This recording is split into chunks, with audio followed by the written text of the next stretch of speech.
Hi there, welcome to my YouTube channel. So today I'm going to derive the time dilation equation. So let's get started. So first of all, let me do a small introduction about the process of time dilation. So according to classical physics, there is no such thing as time dilation. Time is absolute. It means time flows at the same rate for everything. That sounds obvious. But according to special relativity, time is not absolute. Time is relative. Faster you move through space, slower you move through time. So what do you mean by moving through time? Now, according to classical physics, space is the place where things happen and time is the fact which causes things to keep happening. But according to special relativity, according to Einstein, time is also a dimension just like space. Now, when we consider about space, space has 3 dimensions, but unlike the space dimension, time only has 1 dimension. It's just a straight line. And also, unlike in the space dimension, we don't have the freedom to do things. We will have to keep traveling through the future constantly. We can't refrain from retaining stationary in the time dimension. We can't retain stationary or move backwards in the time dimension. We will have to keep traveling to the future. We don't have the freedom to do things like in the space dimension. So that's about time. And now let me do a small introduction about the time dilation equation. So this is the time dilation equation. T naught equals T multiplied by 1 divided by the square root of 1 minus v squared over c squared.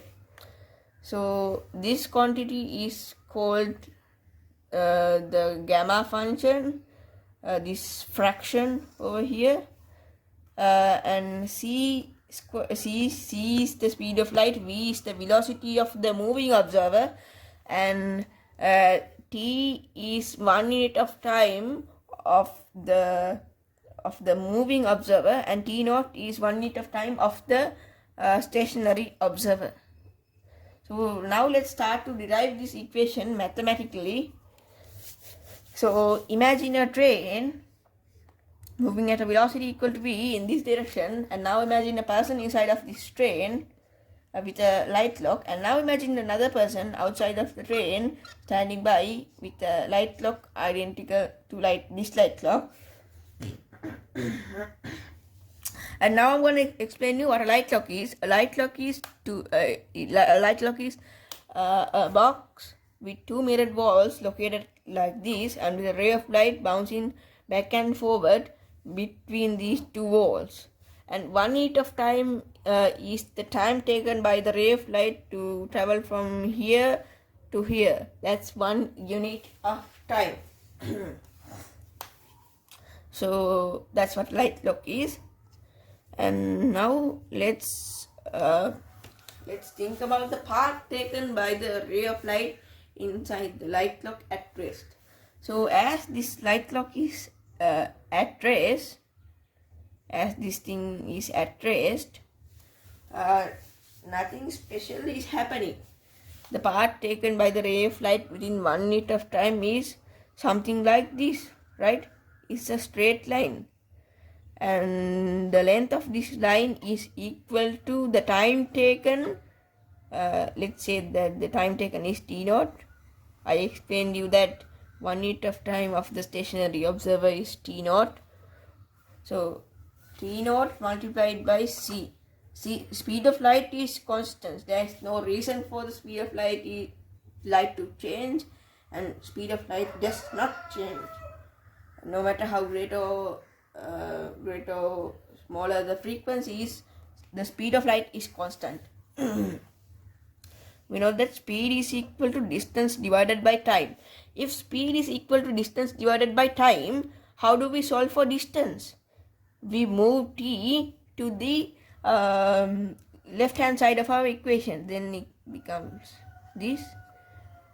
T multiplied by s equals d. T stands for the time taken, and s stands for the speed, and d stands for the distance. So that's why t naught multiplied by c gives you the distance covered by the ray of light in 1 unit of time. So that's how you calculate the distance covered by an object when the velocity and the time taken is given. And now let's concentrate on this light clock. So as this train is moving, everything inside of the train are also moving at the same velocity of the train. So this light clock is also moving at the same velocity of the train. So let me draw this light clock. So this is our ray of light, and after some time, not only the ray of light which travels a distance, the light clock also travels a distance in this direction, the direction which the train is traveling. And now the light clock has also covered up a distance, and instead of going like this, the ray of light will go like this. The ray of light has to have to cover up a greater distance as it is moving. It also has to cover up the distance covered by the light clock. So now what I'm going to do is,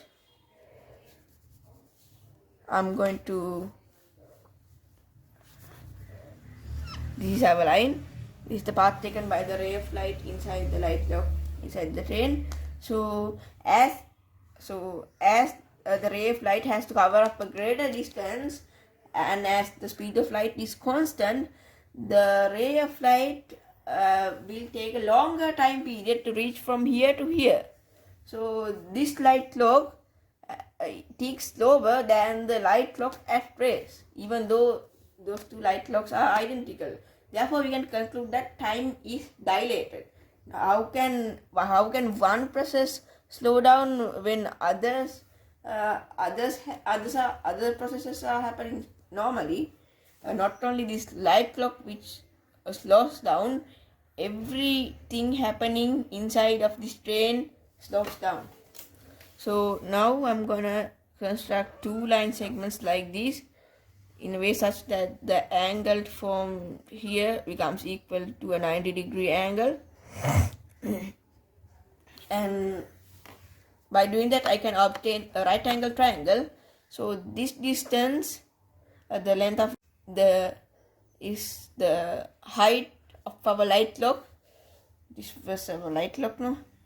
So in other words, the distance covered by the ray of light within 1 unit of time, or else the distance covered by the ray of light, or else the distance from here to here. So by knowing the speed and the time taken, we can calculate the distance. So let's say that 1 unit of time of this person's frame of reference is t.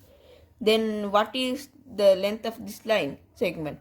It's equal to t multiplied by c. Speed of light does not change even though time is dilated. And what is the length of this line? The length of this line is 1 unit of time of this person's frame of reference multiplied by the velocity of the train. That's because the light clock is also traveling at the same velocity of the train. And the reason why we multiply the velocity of the train by 1 unit of time of this person's frame of reference is because he is the person who is observing these things happening. In his frame of reference, everything seems normal because he is also traveling at the same velocity of the light clock. So let's say that 1 unit of time of this person's frame of reference is t naught. T naught multiplied by v. The length of this line is t naught multiplied by v. And what is the length of this line? It's equal to t naught multiplied by c. Speed of light does not change. So it's obvious that the length of this line segment is greater than the length of this line segment. A squared plus b squared equals c squared. This is a right angle triangle. So the value of c squared is greater than the value of this line segment. So c is common for both of these values. Therefore, we can conclude that the value of t naught is a value greater than t. Time is dilated. T multiplied by c quantity squared plus t naught multiplied by v quantity squared equals t naught multiplied by c quantity squared. And now I am going to move this quantity to the right hand side of our equation, and then it becomes a minus value. T naught multiplied by c quantity squared minus t naught multiplied by v quantity squared. And now I am going to move t out of these two brackets.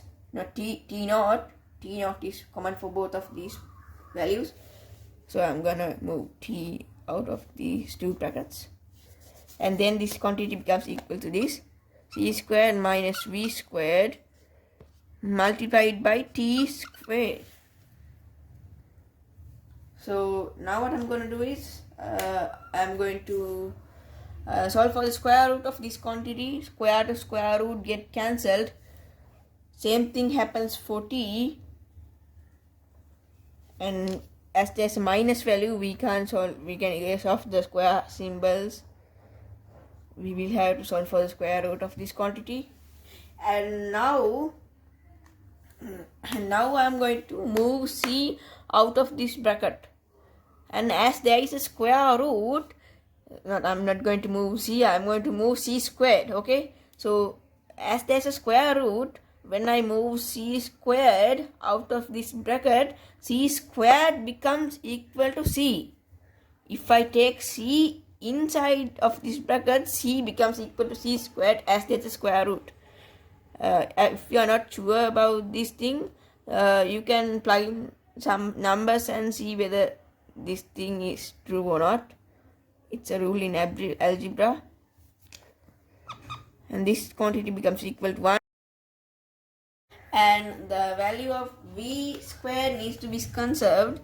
Because of that, I will have to divide v squared by c squared. The reason why I will have to divide v squared by c squared is because when I bring c inside of this bracket, c becomes equal to c squared. C turns into c squared as there is a square root.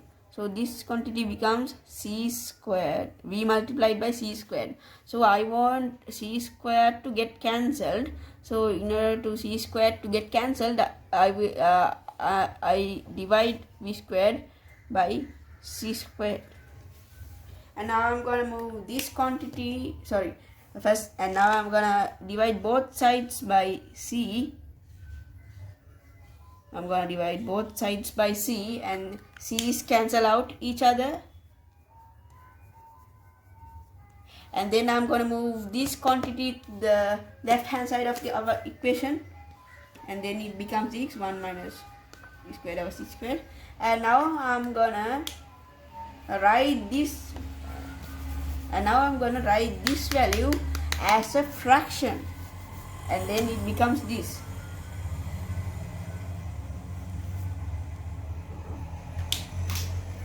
And then it becomes this t multiplied by 1 over the square root of 1 minus v squared over c squared. And now if I want, I can simplify this formula, I can simplify this equation even further by putting a bracket over here, v divided by c quantity squared. And now we are left with this equation, and as I mentioned before, this function is called the gamma function, and t multiplied by gamma equals t naught. T naught is 1/8 of time of the stationary observer. So hope you enjoyed this video. So if you learn from this video, make sure to subscribe, like and share this video with your friends. So see you guys in a future video. Goodbye.